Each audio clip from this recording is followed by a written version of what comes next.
नमस्कार। गुरु ज्ञान के इस ऑडियो आर्टिकल प्रोग्राम में आपका स्वागत है। हमारा आज का आर्टिकल ब्रिक्स समूह से संबंधित है।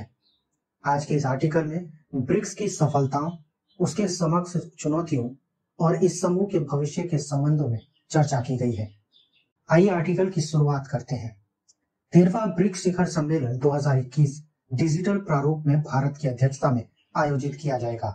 ब्राजील, रूस, भारत, चीन और दक्षिण अफ्रीका के इस बहुपक्षीय समूह की अध्यक्षता बारी बारी से 5 सदस्य देशों के द्वारा की जाती है। भारत इससे पहले वर्ष 2012 में 2016 में ब्रिक्स समिट की अध्यक्षता कर चुका है। यह समूह एक सीमा तक तो सफल रहा है, लेकिन वर्तमान में यह समूह कई चुनौतियों का सामना कर रहा है। ये उपयुक्त समय है कि इन चुनौतियों की पहचान की जाए और भविष्य की दिशा में कदम आगे बढ़ाए जाए। आइए देखते हैं ब्रिक्स के महत्व को।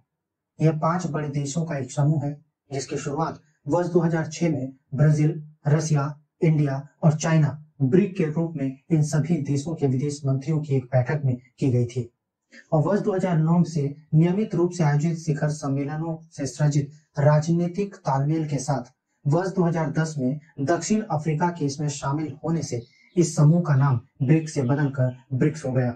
ब्रिक्स विश्व की आबादी के 42%, भूमि क्षेत्र के 30%, वैश्विक सकल घरेलू उत्पाद के 24% और अंतर्राष्ट्रीय व्यापार के 16% का प्रतिनिधित्व करता है। उत्तर और दक्षिण के बीच का सेतु। ब्रिक्स समूह ने वैश्विक उत्तर और वैश्विक दक्षिण के बीच एक सेतु यानी a bridge between the global north and global south के रूप में कार्य करने का प्रयास किया है। साझा वैश्विक परिप्रेक्ष्य। ब्रिक्स ने बहुपक्षीय संस्थानों में सुधार का आह्वान किया है ताकि वे वैश्विक अर्थव्यवस्था में संरचनात्मक परिवर्तनों और बढ़ते हुए बाजारों की बढ़ती केंद्रीय भूमिका को प्रतिबिंबित कर सके। विकास सहयोग। ब्रिक्स के द्वारा वैश्विक और क्षेत्रीय मुद्दों की एक विस्तृत श्रृंखला पर एक साझे दृष्टिकोण का विकास किया गया है। न्यू डेवलपमेंट बैंक यानी एनडीबी की स्थापना, आकस्मिक रिजर्व व्यवस्था के रूप में एक वित्तीय स्थिरता नेट का निर्माण किया गया है। साथ ही एक vaccine research and development virtual centre स्थापित करने की राह पर अग्रसर है। ब्रिक्स के समक्ष विद्यमान चुनौतियां कौन सी हैं? आइए देखते हैं। विभिन्न समस्याओं से ग्रस्त। ब्रिक्स समूह के समक्ष संघर्ष की कई स्थितियां मौजूद रही हैं, जैसे पिछले वर्ष पूर्वी लद्दाख में चीन की आकस्मिकता से भारत चीन संबंध पिछले कई दशकों से अपने निम्नतर स्तर पर आ गए हैं। पश्चिम के साथ चीन और रूस के तनावपूर्ण संबंधों और ब्राजील एवं दक्षिण अफ्रीका में व्याप्त गंभीर आंतरिक चुनौतियों जैसी वास्तविकताओं का सामना भी इस समूह को करना पड़ रहा है। इधर दूसरी ओर कोविड-19 के कारण वैश्विक स्तर पर चीन की छवि खराब हुई है। इसी पृष्ठभूमि में ब्रिक्स की प्रासंगिकता संदेहास्पद बनी है। विषम जातीयता। आलोचकों द्वारा यह दावा किया जाता है कि ब्रिक्स राष्ट्रों की विषम जातीयता यानी सदस्य देशों की परिवर्तनशील या विभिन्न प्रकृति, जहां देशों के अपने अलग अलग हित हैं, इन सब से समूह की व्यवहार्यता को खतरा पहुंच रहा है। चीन केंद्रित समूह। ब्रिक्स समूह के सभी देश चीन के साथ एक दूसरे की तुलना में अधिक व्यापार करते हैं, इसलिए इसे चीन के हितों को बढ़ावा देने के लिए एक मंच के रूप में दोषी ठहराया जाता है। चीन के साथ व्यापार घाटे को संतुलित करना अन्य साझेदार देशों के लिए एक बड़ी चुनौती है। शासन के लिए वैश्विक मॉडल।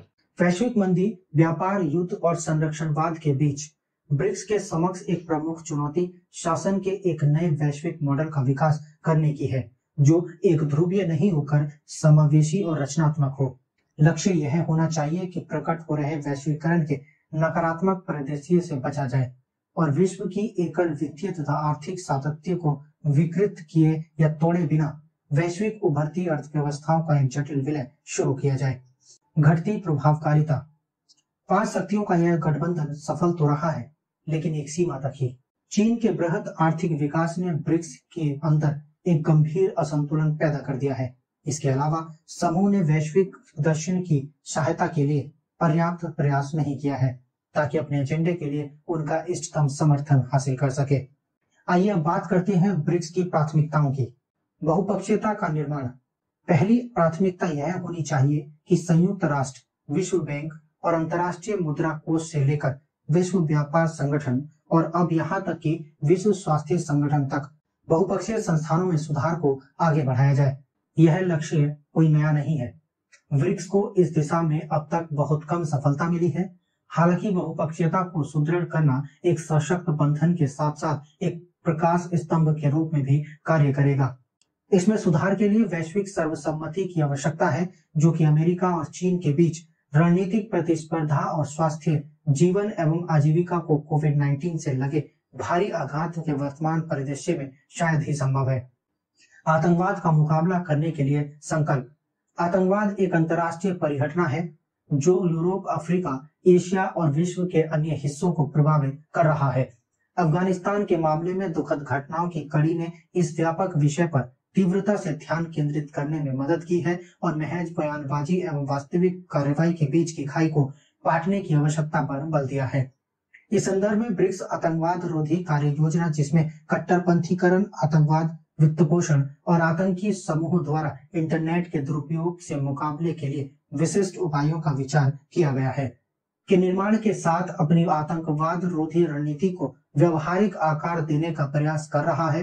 अपेक्षा है कि यह योजना आगामी शिखर सम्मेलन की एक प्रमुख उपलब्धि होगी और वस्तु स्थिति में कुछ परिवर्तन ला सकती है। सतत विकास लक्ष्यों के लिए प्रौद्योगिकी और डिजिटल समाधानों को बढ़ावा देना। डिजिटल साधनों ने कोविड-19 की महामारी से बुरी तरह प्रभावित विश्व की मदद की है और भारत शासन में सुधार के लिए नए प्रौद्योगिकी साधनों का उपयोग करने वाले अग्रणी देशों में शामिल है। लोगों के बीच परस्पर सहयोग का विस्तार। यद्यपि लोगों के बीच परस्पर सहयोग यानी पीपल टू पीपल कोऑपरेशन के विस्तार के लिए अभी अंतर्राष्ट्रीय यात्रा के पुनरुद्धार की प्रतीक्षा करनी होगी। डिजिटल माध्यमों के माध्यम से संवाद, वार्ता, व्यक्तिगत बैठकों का पूर्ण विकल्प नहीं हो सकती। अब एक नजर डालते हैं आगे की राह पर। समूह के भीतर सहयोग। ब्रिक्स को चीन की केंद्रीयता के त्याग के साथ एक बेहतर आंतरिक संतुलन के निर्माण की आवश्यकता है, जो क्षेत्रीय मूल्य श्रृंखलाओं के विविधीकरण और सशक्तिकरण की तत्काल आवश्यकता से प्रबलित हो, जिसकी आवश्यकता महामारी के दौरान उजागर हुई है। नीति निर्माता, कृषि, आपदा प्रत्यास्था, डिजिटल स्वास्थ्य, पारंपरिक चिकित्सा और सीमा शुल्क संबंधी सहयोग जैसी विविध क्षेत्रों में इंट्रा ब्रिक्स सहयोग में वृद्धि को प्रोत्साहित करते रहे हैं। ब्रिक्स ने अपने पहले दशक में साझा हितों के मुद्दों की पहचान करने और इन मुद्दों के समाधान के लिए एक मंच के निर्माण के रूप में अच्छा प्रदर्शन किया था। अगले दशकों में ब्रिक्स के प्रासंगिक बने रहने के लिए इसके प्रत्येक सदस्य को इस पहल के अवसरों और अंतर्निहित सीमाओं का यथार्थवादी मूल्यांकन करना चाहिए। बहुपक्षीय विश्व के लिए प्रतिबद्धता। ब्रिक्स देशों को अपने दृष्टिकोण के पुनः व्यासमापन और अपने आधारभूत लोकाचार के लिए फिर से प्रतिबद्ध होने की आवश्यकता है। ब्रिक्स को एक बहुध्रुवीय विश्व के प्रति अपनी प्रतिबद्धता की पुष्टि करनी चाहिए, जो संप्रभु, समानता और लोकतांत्रिक निर्णय लेने का अवसर देता है। उन्हें एनडीबी यानी न्यू डेवलपमेंट बैंक की सफलता से प्रेरित होना चाहिए और अन्य ब्रिक्स संस्थानों में निवेश करना चाहिए। ब्रिक्स के लिए ओईसीडी की तर्ज पर एक संस्थागत अनुसंधान प्रभाग विकसित करना उपयोगी होगा, जो ऐसे समाधान पेश करेगा जो विकासशील विश्व के लिए अधिक अनुकूल होंगे।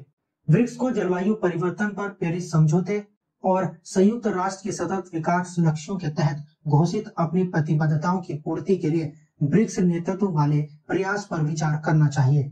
इसमें ब्रिक्स ऊर्जा संगठन यानी ब्रिक्स एनर्जी अलायंस और ऊर्जा नीति संस्थान स्थापित करने जैसे कदम शामिल हो सकते हैं। ब्रिक्स देशों को विश्व के विभिन्न क्षेत्रों में संकट और संघर्ष की शांतिपूर्ण तथा राजनयिक समाधान के लिए भी प्रयास करना चाहिए। अब बात करते हैं निष्कर्ष की। इस प्रकार ब्रिक्स का भविष्य भारत, चीन और रूस के आंतरिक और बाह्य मुद्दों के समायोजन पर निर्भर करता है। भारत, चीन और रूस के बीच आपसी संवाद आगे बढ़ने के लिए बेहद महत्वपूर्ण होगा।